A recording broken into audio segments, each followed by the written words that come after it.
নমস্কার, আমি আপনাদের তনুজা বলছি সুন্দরবন এডিটর-এর পক্ষ থেকে। আপনাদের সবাইকে প্রাণ ঢালা হার্দিক অভিনন্দন ও আমার প্রণাম জানাই। আজ আমরা একটি নতুন পর্ব নিয়ে উপস্থিত হয়েছি। আজকের পর্বে দেখতে থাকুন যে কিভাবে মাছ নদীর মধ্যে নৌকা জাল দিয়ে মাছ ধরা হয়। আজকের পর্বটি যদি আপনাদের ভালো লেগে থাকে অবশ্যই লাইক, শেয়ার এবং সাবস্ক্রাইব করতে ভুলবেন না, এবং যারা নতুন দেখছেন তারা চ্যানেলটিকে সাবস্ক্রাইব করে পাশে থাকা বেল আইকনটি ক্লিক করে নোটিফিকেশন অল করে দেবেন, যাতে আমাদের পাঠানো সমস্ত ভিডিও সবার আগে আপনাদের কাছে পৌঁছে যেতে পারে। তো চলুন মাছ ধরা যাক।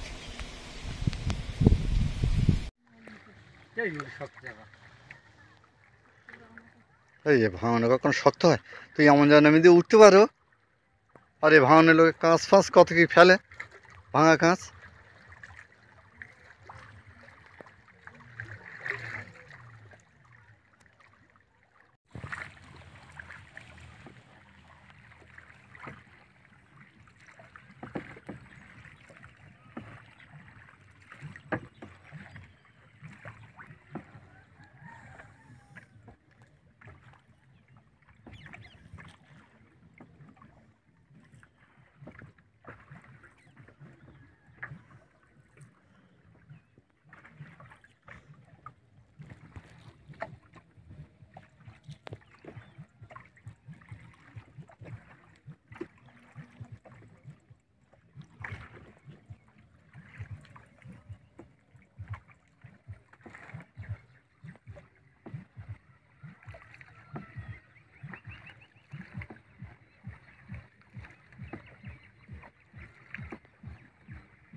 নৌকাটা খুব ছোট হওয়ায়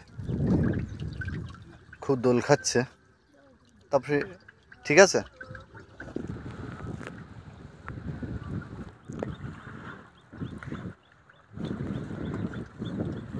এই কাশিগুলো এত ছোট করে দেওয়া হলো কেন তারক?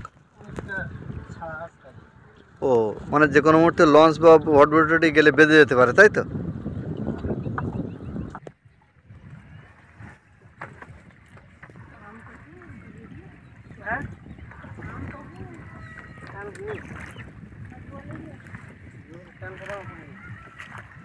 জোয়ারের টান এসে গেছে তো মনে হচ্ছে।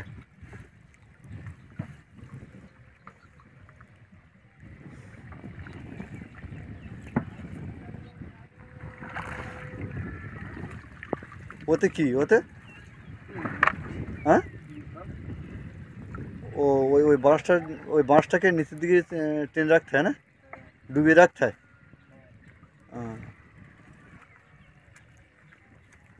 তাহলে এর বিভিন্ন কায়দা কানুন আছে নাকি?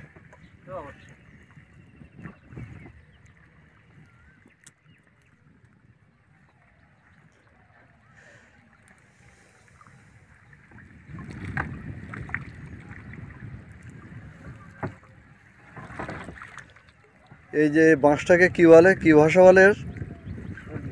শলি। মানে নৌকার দুই মাথায় দুটো শলি দিতে হয়, তাই তো?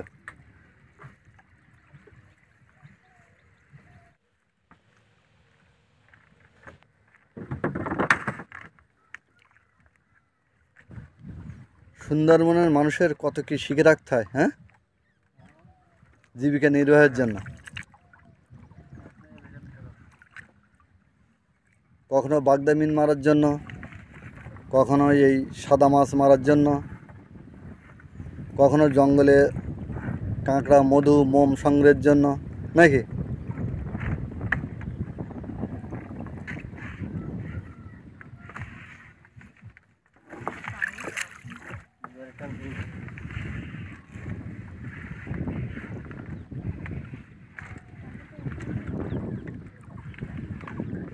এ মাথার এই শৈলীটা তোলা হচ্ছে।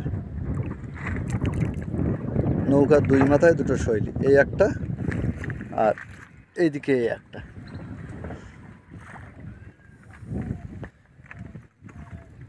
এই শৈলীটা হলো বাঁশ, দুই মাথায় দুটো বাঁশ, অত বাঁশ দুটো না হলেও 15 ফিট লম্বা আছে। এই 15 ফিট লম্বা বাঁশ সম্পূর্ণ জলের তলায় প্রবেশ করানো হয়।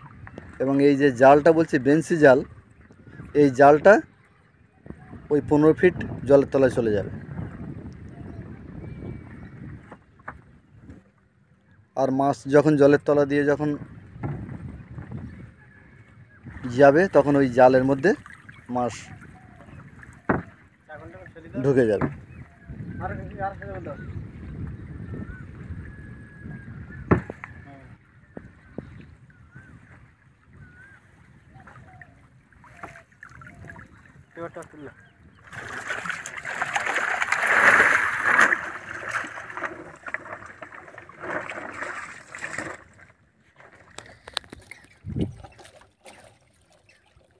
কি ডাকছে তাহলে?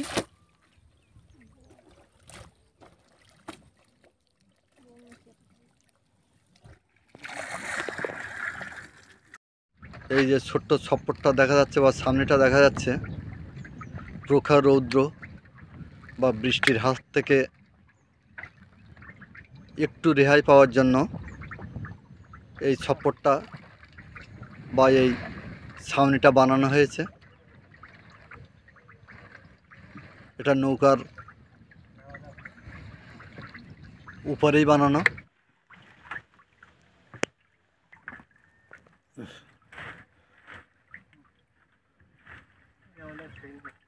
কি মাছ? আমাদি? আমাদি মাছ অত জড়ায়?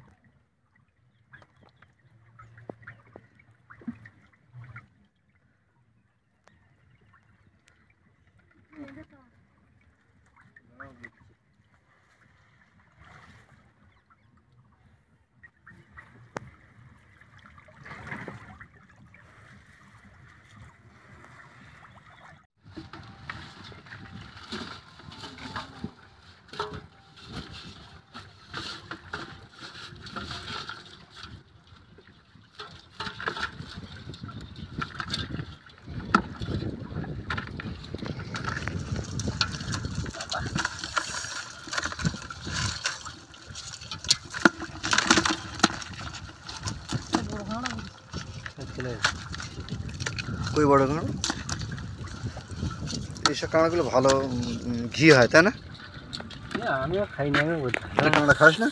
না। সে আজকে নতুন শুনলাম।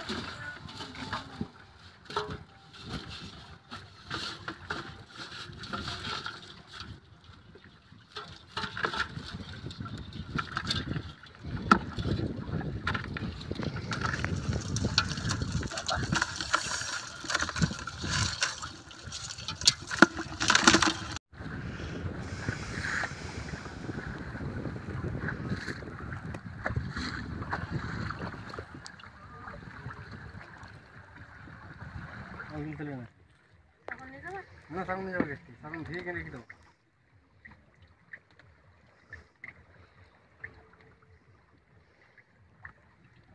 ফেঁকা দিতে হবে।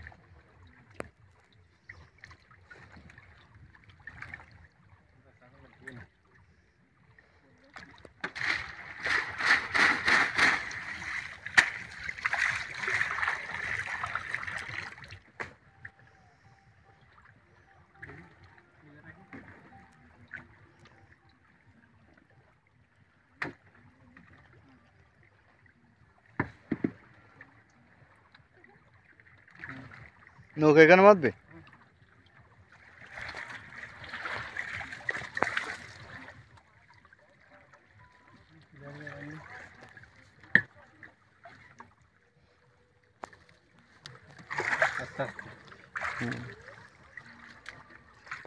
তাহলে আজকের পর্বটা এখানেই শেষ করছি। দেখা হবে আরেকটি নতুন কোনো পর্ব নিয়ে। ততক্ষণ আপনারা এই দাবদাহের মধ্যে ভালো থাকবেন, সুস্থ থাকবেন, নিরাপদে থাকবেন এই কামনা করি। নমস্কার।